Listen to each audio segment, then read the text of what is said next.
Welcome, jesters. Fun fact, I'm not sure you are aware of this, or I'm not sure if you were aware of this, but the United States is not a developing country anymore. I know, crazy to think about it, right? Anyway, we have heard recently about a number of high-profile boondoggles that are plaguing certain states, namely California high-speed rail, $125 billion in debt, the new Hudson Tunnel project, dozens of billion dollars, and the Chicago Red Line extension, I think, down south. I don't know how many billions of dollars that is going to be. And of course, with projects like this, always one of the holdups, one of the reasons they take so long is because these greedy politicians spend most of their time whining about and lobbying for federal funding. We do not need federal funding. There should not be any federal funding for anything anymore. We are not a developing country. We do not need the federal government to help states develop anymore. I'm sorry, California alone is the fourth largest economy in the world. They can pay for their own stupid high-speed train. Well, the high-speed train's not stupid, but they can pay for their own train, right? New York City is the second richest city in the world, second only to Tokyo.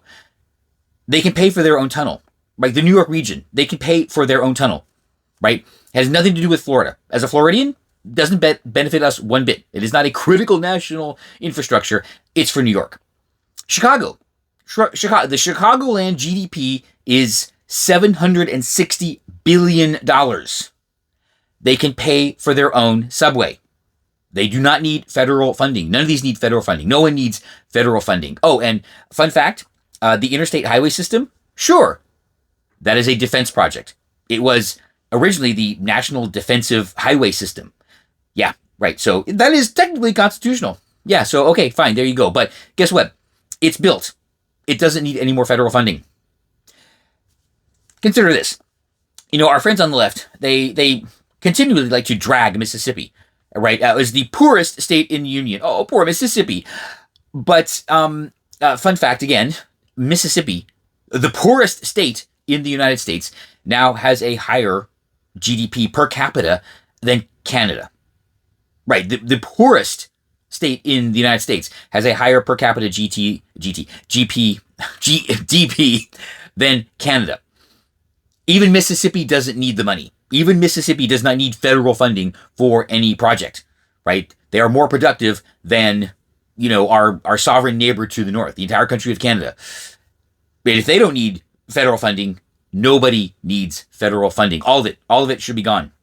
Now, even if you look back to some of the actual or the previous big projects in America, right? Like the Transcontinental Railroad that was built by the Union Pacific and Central Pacific.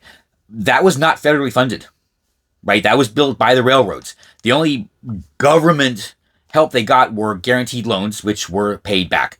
And those are similar to private activity bonds that we have today. They're just loans, right? Instead of being government money, they're just tax-free loans from private sources, right? Okay, fine. So no government money there either. The Transcontinental Railroad didn't even need federal funding. But then if you look at some of the other actual federal projects, like the Western Rivers dams, are those really successful? Did those really work out? I don't know, because given the situation, like on the Colorado River, you have to ask yourself, was that really the best thing to do, in terms of the environment and water management? Yeah, I don't know. And even big projects that people see every day, that people benefit from, like airports and seaports, that's all locally funded, right? The only federal grants involved are because the FAA has to be there, which they shouldn't, but different video, right? All the big, beautiful airports that we have, that's all paid for that's actually paid for locally, and not even through tax revenue. That's all paid by passengers and airlines. So there's not really any government money involved there either. They don't need federal funding, right? Except for the FAA office. So all of these giant federal departments that spend hundreds of billions of dollars, in redistributive schemes, and I do mean schemes in the negative way. Actually, put it this way. The departments of Commerce, Labor, HHS, HUD, Transportation, Energy, Education, of course, and the majority of Homeland Security, we don't need them. We do not need the federal government performing these functions. No state, no community, no city actually needs federal funding. So just imagine if we could cut all that out. and cut taxes and let people actually pay for the things that they want locally. They can get the systems and facilities and programs or whatever that the people actually want in their state or in their community. I'd be willing to cut half of the defense budget if we could get rid of everything else. Yeah, let people keep their money. Let people do it locally. The federal government doesn't need to be spending 90% of the money that it does. And you know I'm right.